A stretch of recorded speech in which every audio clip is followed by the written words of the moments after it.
십자가 사건이 있기 2개월 전쯤에 예수님께서 요단 동편, 이스라엘 땅에서 보면은 요단강을 건넌 그 반대편 요단 동편 베레아 지역을 여행하고 계셨습니다. 그때 누가복음 15장 1절 말씀에 보면 모든 세리와 죄인들이 말씀을 들으러 가까이 나오니라고 말씀하고 있어요. 예수님을 찾아온 이 세리와 죄인들을 예수님이 영접하시고 그들과 함께 음식을 드셨어요. 그때 그곳까지 예수님을 쫓아간 바리새인과 서기관들이 예수님을 향해 손가락질하면서 이런 말로 고소합니다. 여러분 2절 말씀을 보세요. 바리새인과 서기관들이 수군거려 이르되 이 사람이 죄인을 영접하고 음식을 같이 먹는다 하더라. 유대 종교지도자들은 자기들이 죄인이라고 규정해 놓은 그룹이 있습니다. 그 그룹이 세리들, 창기들, 그리고 자기들이 하찮게 본 어떤 직업을 가진 사람들, 그런 사람들을 다 죄인의 그룹에 놨어요. 그런데 자기들이 죄인이라고 부르는 그 사람들과 예수님이 어울리는 모습을 보고 언짢아한 것입니다. 근데 우리는 여기서 도리어 이 말씀에서 죄인들을 향하신 예수님의 마음을 또 읽을 수 있지 않겠습니까? 예수님은 누가복음 5장 32절에 내가 의인을 부르러 온 것이 아니요 죄인을 불러 회개시키러 왔다라고 선언하신 바 있어요. 그리고 그 선언이 말만이 아니라 진심이었음을 이런 일이 입증하는 것입니다. 죄인들과 함께 식사를 나누시는 이런 일들을 통해서 알게 되는 거예요. 그리고 이 말씀은 그 다음에 주어지는 세 비유, 잃어버린 것에 대한 세 비유의 결론이기도 합니다. 다시 말하면 뒤에 나오는 세 비유는 예수님께서 죄인들을 어떻게 취급하시는지 그걸 설명하는 내용을 담고 있는데 그것을 요약하는 말씀이 바로 이 말씀이에요. 오늘 본문 이 누가복음 15장에는 세 개의 비유가 나와요. 근데 자 여러분 보세요. 이 세 개의 비유가 어떻게 시작합니까? 3절 말씀 보세요. 어떻게 시작해요? 예수께서 그들에게 이 비유로 이르시되 예수님이 주신 비유는 여러분 잘 아시는 내용들이에요. 잃은 양의 비유, 잃은 드라크마 혹은 은전의 비유, 그리고 탕자의 비유, 둘째 아들의 비유 혹은 잃어버린 아들의 비유, 이게 세 가지예요.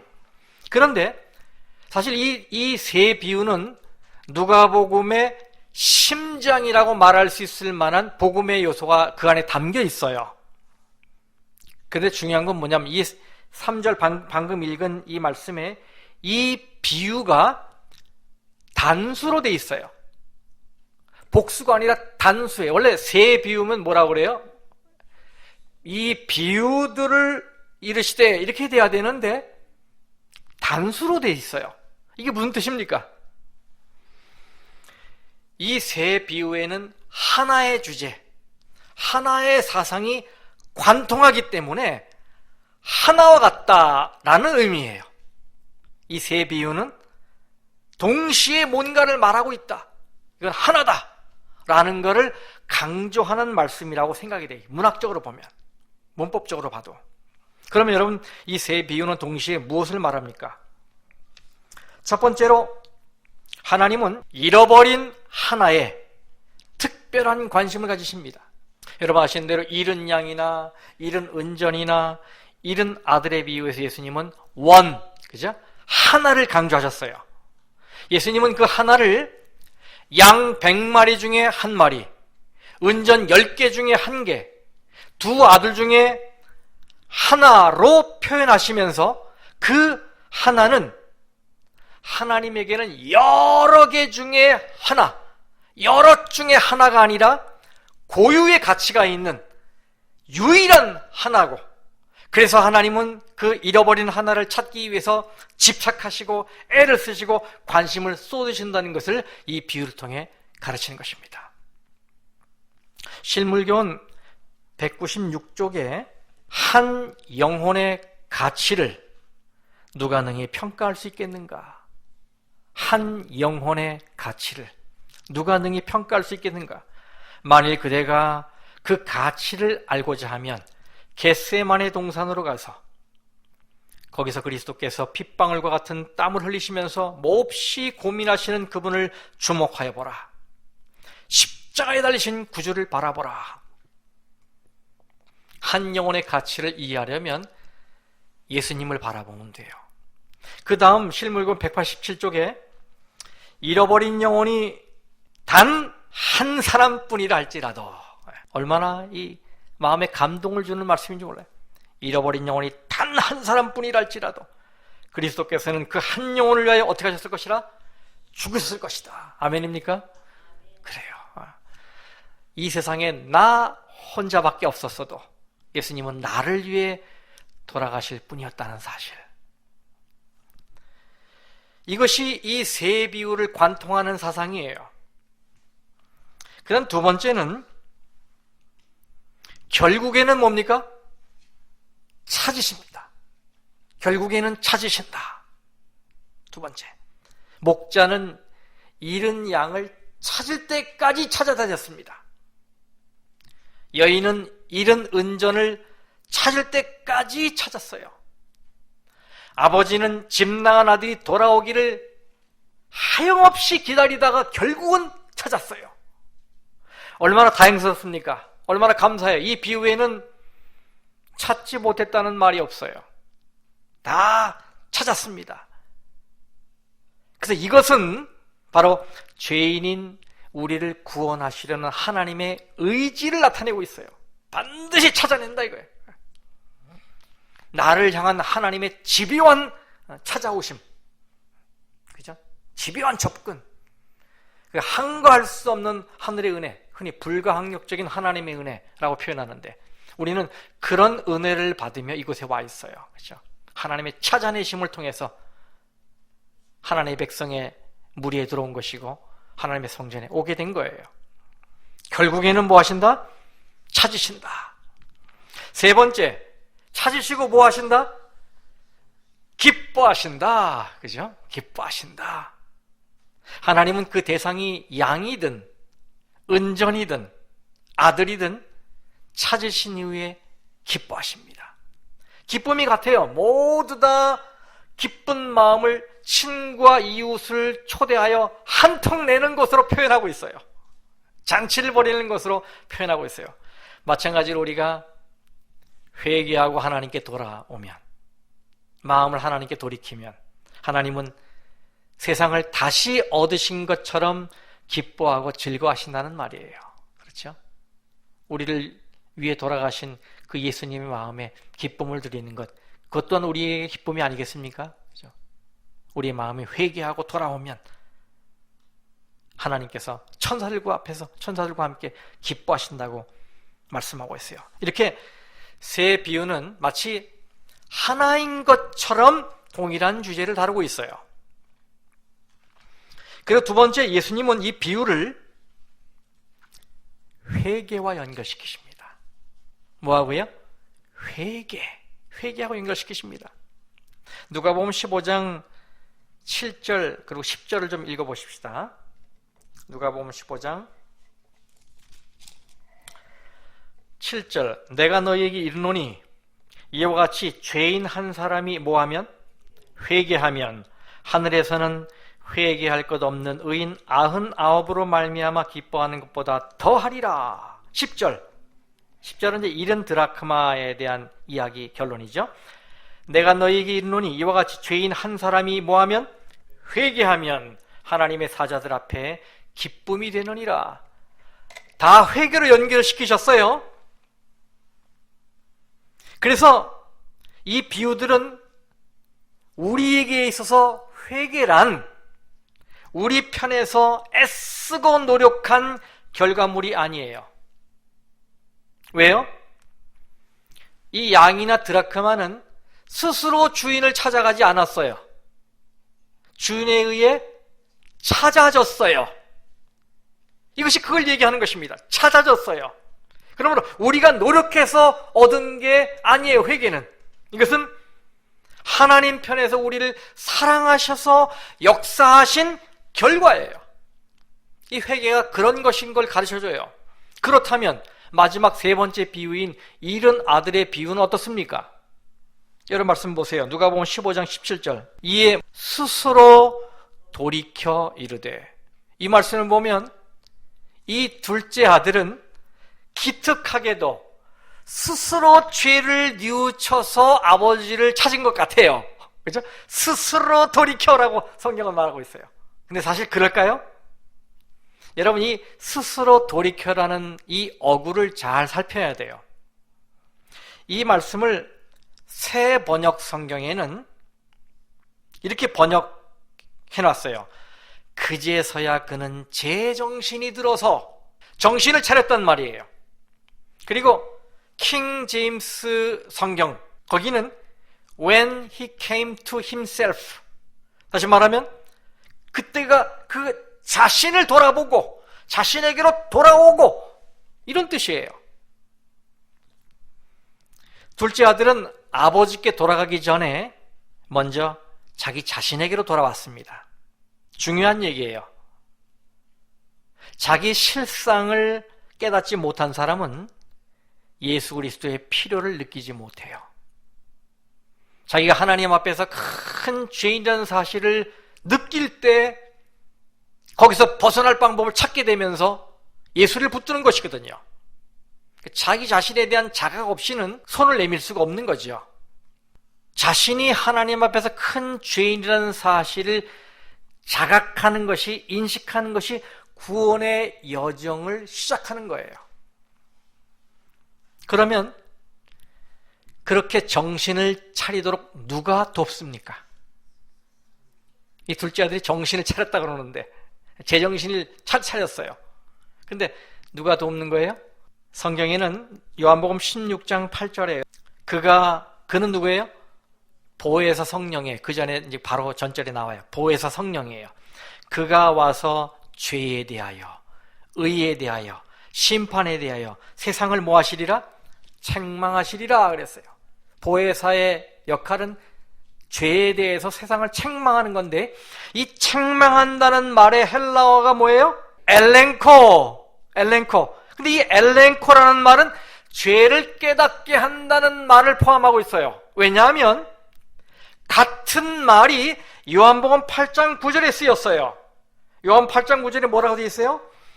그들이 이 말씀을 듣고 양심에 뭐를 느껴? 가책을 느껴 그랬어요. 가책을 느껴라는 말이 책망한다는 말과 같은 말이에요. 그러니까 양심의 가책을 느끼도록 깨우쳐 주시는 분이 누구다? 바로 보혜사 성령이시다, 이 말이에요. 그러므로 이 비유에서 회개의 주도권, 이니셔티브를 누가 쥐고 있느냐? 둘째 아들이 쥐고 있는 게 아니라 누가 쥐고 있는 거예요? 성령 하나님이 쥐고 계신 거예요. 성령이 깨닫도록 가책을 느끼게 하시고 일으켜 주셨으니까 그가 이에 스스로 돌이켜라는 성경 말씀이 성립된 거예요.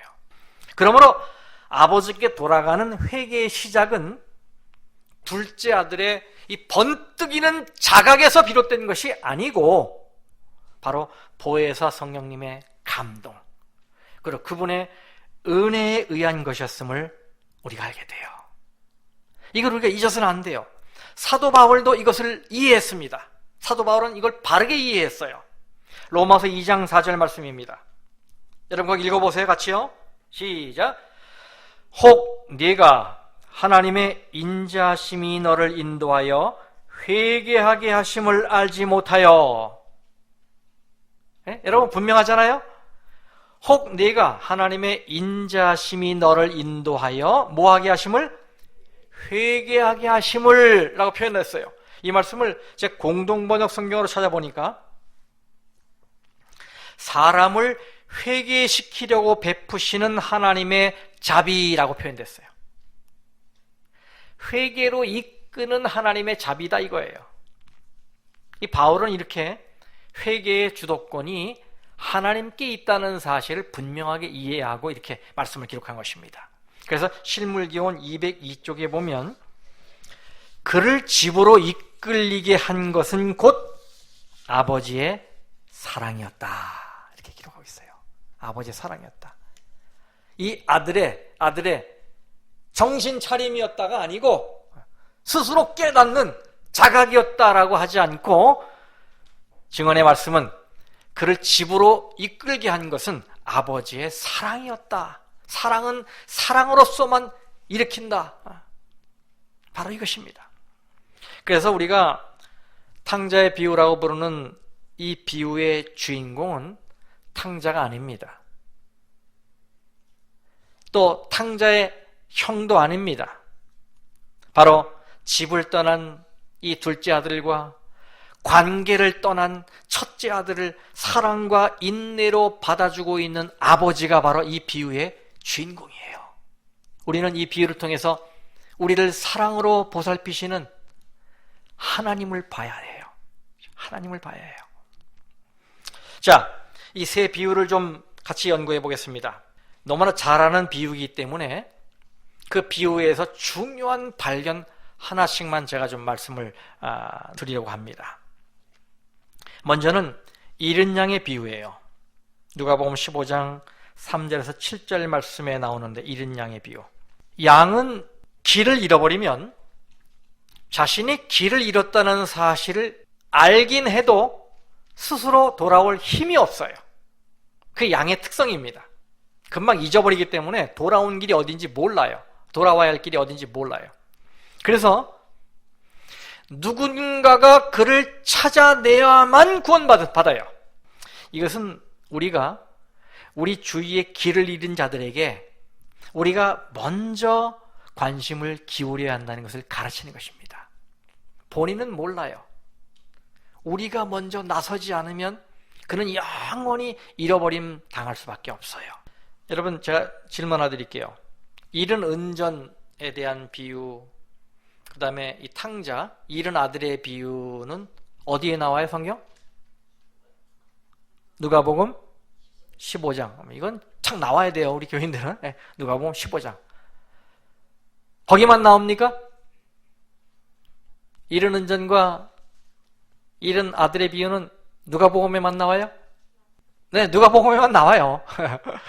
누가복음에만 나옵니다.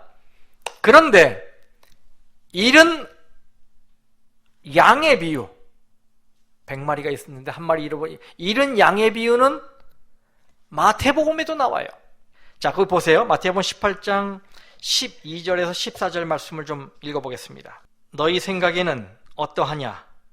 만일 어떤 사람이 양 100마리가 있는데 그 중에 하나가 길을 잃었으면 그 99마리를 산에 두고 가서 길 잃은 양을 찾지 않겠느냐?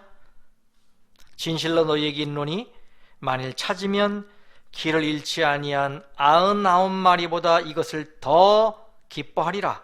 이와 같이 다 같이 이 작은 자 중에 하나라도 잃는 것은 하늘에 계신 너희 아버지의 뜻이 아니니라. 자, 누가복음 15장의 잃은 양의 비유하고 어때요? 거의 같지요, 그죠? 거의 같은 내용이죠.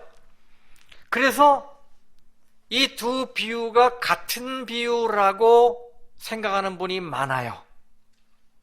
그런데 이 두 비유는 문맥에서 주는 교훈이 달라요.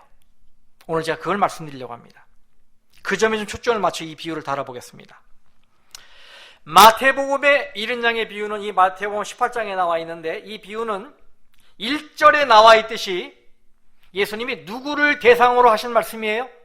누구를 대상으로? 제자들이에요. 제자들을 대상으로 한 게 마태복음 18장에 나오는 잃은 양의 비유예요. 그런데 누가복음 15장에 있는 잃은 양의 비유는 누구를 향해 말한 거예요? 바리새인과 서기관들을 대상으로 말씀하신 거예요. 이렇게 달라요. 그리고 마태복음에서는 이 비유가 예수님을 믿는 자 중에 어린아이와 같은 작은 자라고 여기는 그 사람에 대한 이야기예요. 그런데 누가복음에서는 이 비유는 잃어버린 죄인에 대한 이야기예요. 이렇게 대상도 다르고 목적도 다릅니다. 좀 자세하게 좀 마태복음 18장의 문맥을 통해 살펴보겠습니다. 마태복음 18장 1절부터 보면 제자들이 뭐라고 질문하냐면 천국에서는 누가 큽니까? 라고 질문했어요. 그러자 예수님께서 어린아이를 세워다가 이 어린아이와 같지 아니하면 천국에 갈 수 없다. 그러니 어린아이처럼 너희도 자신을 낮춰라 라고 말씀을 하셔요. 아셨죠? 그 다음에 6절부터 보면 예수님을 믿는 자 중에 그렇게 어린아이와 같은 자들을 죄 짓게 하지 말라, 실족하게 하지 말라라는 말씀이 주어져 있어요. 그리고 10절부터 보면 이 작은 자를 뭐 하지 말라? 업신여기지 말라 라고 말씀하시면서 12절부터 잃은 양의 비유가 나와요. 그리고 15절부터 보면 죄 지은 형제를 용서하라.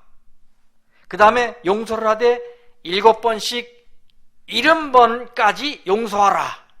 그리고 23절부터 보면 자기는 $10,000를 탕감받았음에도 자기에게 100데나리온 빚진 자를 용서하지 않은 악한 종의 비유가 나와요.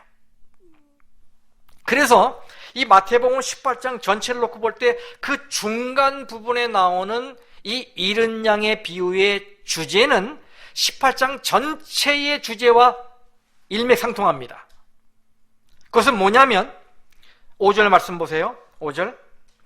또 누구든지 내 이름으로 이런 어린아이 하나를 영접하면 곧 나를 영접함이니. 자, 6절. 누구든지 나를 믿는 이 작은 자 중 하나를 실족하게 하면 차라리 연자맷돌이 그 목에 달려서 깊은 바다에 빠뜨려지는 것이 나으니라. 그 다음에 10절 말씀. 삼가 이 작은 자 중에 하나도 업신여기지 말라. 너희에게 말하노니 그들의 천사들이 하늘에서 하늘에 계신 내 아버지의 얼굴을 항상 배옵느니라. 이 말씀은 잃은 양의 비유의 결론인 14절. 이와 같이 작은 자 중에 하나라도 잃는 것은 하늘에 계신 너희 아버지의 뜻이 아니니라 라는 말씀으로 요약이 돼요. 이해가 되셨어요? 네. 지극히 작은 자 중에 하나에 대해서 말씀하시면서 이 작은 자를 실족하게 하지 말라. 다시 말하면 죄를 짓게 하지 말라. 이 작은 자를 업신여기지 말라. 이 작은 자를 업신여기면 그런 하나님의 뜻이 아니다. 이런 말이 이어지면서 그 잃은 양의 비유가 나오고 잃은 양의 비유의 결론이 뭐예요? 결론이 작은 자 중에 하나라도 잃는 것은 하늘에 계신 아버지의 뜻이 아니다 라고 말씀하신 거예요. 그러므로 이 마태복음에 나오는 잃은 양은 누구냐면 형제에게 상처를 받고 돌봄을 받지 못하고 교회를 떠나게 될 입장에 놓인 어떤 그리스도인, 믿음이 연약한 작은 자 같은 어떤 이 교회 안에 영혼을 상징하는 거예요. 근데 그 영혼을 업신여기고 죄를 짓게 만들고 실족하게 만들면 이건 하나님의 뜻이다? 아니다 라고 말씀하고 있는 거예요. 그런데 누가복음의 잃은 양은 뭡니까? 세상의 죄인들, 이 교회 밖의 영혼을 상징한다고 할 수 있어요. 구분이 되셨죠? 마태복음의 잃은 양은 이 교회 안에서 아직 믿음이 연약한데 작은 자라고 여겨지는 그 사람이 상처를 받고 잘못 케어가 되어갖고 교회를 떠나게 되는 이런 일이 생기면 그건 내 마음이 아픈 거다라고 우리 하나님께서 말씀하시는 거예요. 그래서 여러분, 교회 앞문도 중요하지만 뭐도 중요하다? 뒷문도 중요하다. 우리는 흔히 앞문을 많이 강조하죠. 전도에서 교인을 이렇게 앉히면 다 됐다고 생각을 해요. 그런데 사실은 엄밀하게 얘기하면 모두 중요해요. 이 뒷문이 참 중요해요. 우리가 영혼을 앉혀놓고 끝난 게 아니라 그 영혼을 계속해서 어떻게 해요? 상처받지 않고 믿음에서 잘 성장할 수 있도록 영적으로 케어해주는 일이 굉장히 중요해요. 제가 오늘은 다루지 않지만 여러분 탕자가 집에 와서 얼마나 괴로웠겠습니까? 그 형의 그런 마음을 눈치채고 나중에 눈치채고 그렇게 자기를 경계하고 그리고 어떻게 창기와 같이 노란한 아버지의 아들 취급하는 이런 입장에 있을 때 얼마나 괴로웠겠어요. 우리가 상상이 되잖아요. 교회 안에 왔는데 믿음이 연약한데 자꾸 이래라 저래라 막 자기 기준을 들이대면 굉장히 괴로운 거거든요. 그것은요. 굉장히 괴로운 거야. 우리 이렇게 역으로 좀 생각해 볼 수 있어야 돼요. 이런 사람을 하나님께서 찾으신다는 거예요. 이게 바로 이른 양의 비유. 이런 사람을 찾으신다. 근데 이런 목자의 심정을 생각할 때 우리의 부주의함 때문에 상처받아 교회를 떠나는 영혼이 있게 되면 우리가 하나님 앞에 서기가 얼마나 부끄러워질까요? 이게 이른 양의 비유예요. 자, 이른 드라크마 비유를 좀 넘어가겠습니다. 뭐 더 자세한 또 다른 발견들은 나중에 설교로 말씀드리도록 하고요. 이른 드라크마 비유는 누가복음 15장 8절에서 18절에 나오는데요. 그 말씀을 좀 찾아보고 열어서 보시면서 말씀 들으세요. 여기 나오는 이 10드라크마는 사실 잃은 양이나 잃은 아들과 비교할 때 그 절박함이나 생명의 가치가 떨어지는 것처럼 보여요. 동전 한 입을 잃어버렸다. 그렇게 중요할까? 이렇게 생각이 되기도 해요. 그래서 많은 사람들이 이 이야기의 중요성을 가볍게 여기는 경향이 있어요. 이 여인은 은전 한 개를 집 안에서 잃어버렸습니다. 그런데 잃어버린 이후에 그걸 찾기 위해 집안을 온통 뒤집어요. 촛불을 켜고 온통 뒤집어 놓습니다. 쓸고 닦고. 사람들은 이 장면에서 이렇게 말을 해요. 잃어버린 게 다른 것도 아니고 집 아니고 동전에 발이 달린 것도 아닌데 뭐 그렇게 난리 법석을 피나 이렇게 그죠? 이렇게 이야기하기도 해요. 그러면서 걱정하고 큰일 났다고 하는 사람들을 이상하게 바라보기도 합니다. 물론 그 말이 맞을 수 있어요. 그런 일로 불안해하고 애를 태우는 건 좀 지나친 것처럼 생각되기도 합니다. 그런데 세상이 보기에 그까짓 것 가지고 뭘 그렇게 라고 하는 그것과 이 여인의 관계가 어떠한지를 생각하면 얘기가 달라지는 것입니다. 풍속을 고려할 때 이 은전은 결혼할 때 남편이 사랑의 증표로 준 결혼 예물과 같은 거예요. 결혼 예물. 결혼 지참금이죠. 옛날로 말하면. 그래서 이 은전은 여인에게 있어서 돈의 가치를 넘어서는 특별한 의미가 있는 것입니다. 사랑의 약속이 담긴 소중한 보물이에요. 그렇기 때문에 이 여인은 그걸 잃어버린 것을 수치로 여기고, 그죠? 그걸 찾기 위해 애를 썼던 거예요. 온 집안을 뒤집어 놓은 것이죠. 마찬가지로 내 가족의 일은 다른 사람에겐 그렇게 급한 일도 아니고 그렇게 대단한 일도 아닐 수 있습니다. 하지만 나에게는 얼마나 중요합니까? 내 가족의 일은. 그렇죠? 실물교훈의 194쪽입니다. 이 비유에는 가정에 대한 교훈이 들어있다. 이 집안에서 은전을 잃어버린 이 여인의 이야기는 가정에 대한 교훈을 주시기 위해서 하신 비유입니다. 만일 가정에서 한 가족을 잃어버렸을 때에는 그의 회복을 위해 모든 수단이 동원되어야 한다. 그렇게 하는 동시에 다른 가족들은 자기 자신을 부지런히 주의 깊게 살펴야 한다. 생활 습관을 살피고 잃어버린 자로 회개하지 못하게 하는 무슨 잘못이나 가정 관리에 있어서 어떤 과오는 없었는지 살펴보아야 한다. 여러분, 이 비유는 가정을 향한 메시지입니다. 은전은 집안에서 잃어버렸어요. 그리고 은전은 자신이 잃어버렸다는 사실조차도 알지 못하며 스스로 움직이지 못합니다. 그 특성이, 은전은. 마찬가지로 우리의 가정들에는 우리의 부주의함 때문에 자신이 잃어버린 영혼이라는 사실조차 알지 못하며 살아가는 가족들이 있어요. 그래서 누군가 찾아주지 않으면 영원히 먼지와 어둠 속에 파묻혀 있을 수밖에 없는 영혼들이에요. 그래서 그렇기 때문에 이 비유 속의 여인은 어떻게 합니까? 15장 8절에 나와 있죠.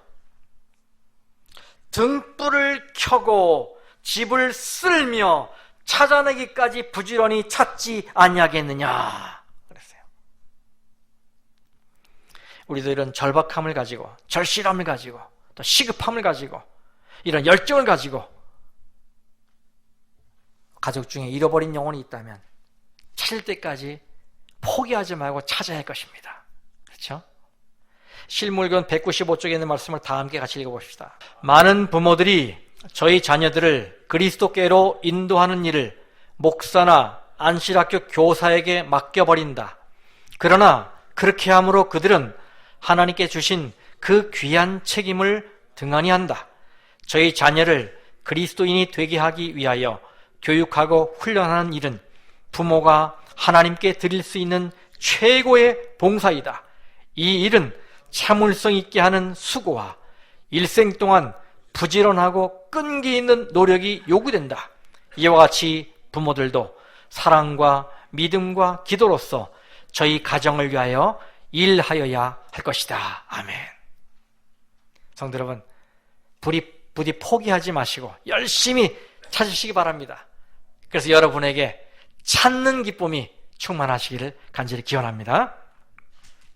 마지막 잃은 아들의 비유입니다. 15장 11절에서 32절까지 나오는 말씀인데 다 아는 내용이죠. 우리 탕자의 비유를.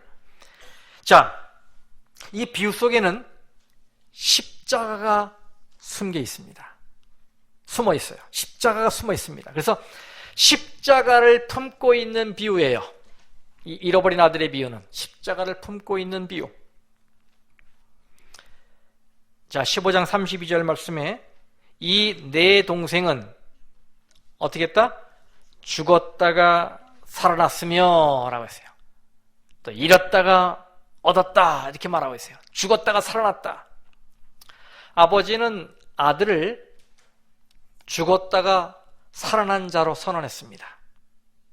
여러분, 이 둘째 아들이 언제 죽었습니까? 언제 죽었어요? 죽었어요? 안 죽었잖아. 근데 왜 죽었다 그래요? 보따리 싸고 나갈 때? 보따리 싸고 나가는 게 죽은 건가요? 뭐 그렇게 볼 수도 있겠지만, 먼저 이 집 나간 아들의 상황을 당시 유대 사회의 문화적 배경을 통해서 살펴보면 이해가 돼요.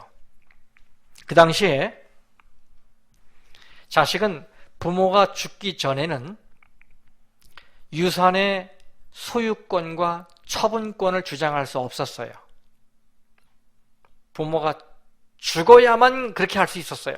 그러므로 부모 자식 간의 이 예의와 도리라고 생각하는 이것을 지키지 않고 둘째 아들이 유산을 요구했다는 것은 곧 뭘 선언하는 거예요? 아버지의 죽음을 선언하는 것이었어요. 아시죠? 아버지의 죽음을 선언하는 것이었어요. 이렇게 불순종하고 패역한 아들은 어떻게 해야 되는가? 거기에 대해서는 구약의 모세율법에 잘 나타나 있어요. 신명기 21장 18절에서 21절 말씀에 잘 나타나 있어요. 거기 보면 이런 아들은 마을 사람들이 그를 향해 뭘 던질 수 있었어요? 돌을 던질 수 있었어요. 이렇게 불순종하고 패역한 이 자녀들을 동네 사람들이 돌을 던져 죽일 수가 있었단 말이에요. 그러니까 이 부모 공경, 부모에게 효도하고 순종하는 것을 최고의 규범으로 여겼단 말이에요. 그 정도로 중대한 일이었다는 얘기죠, 그것이.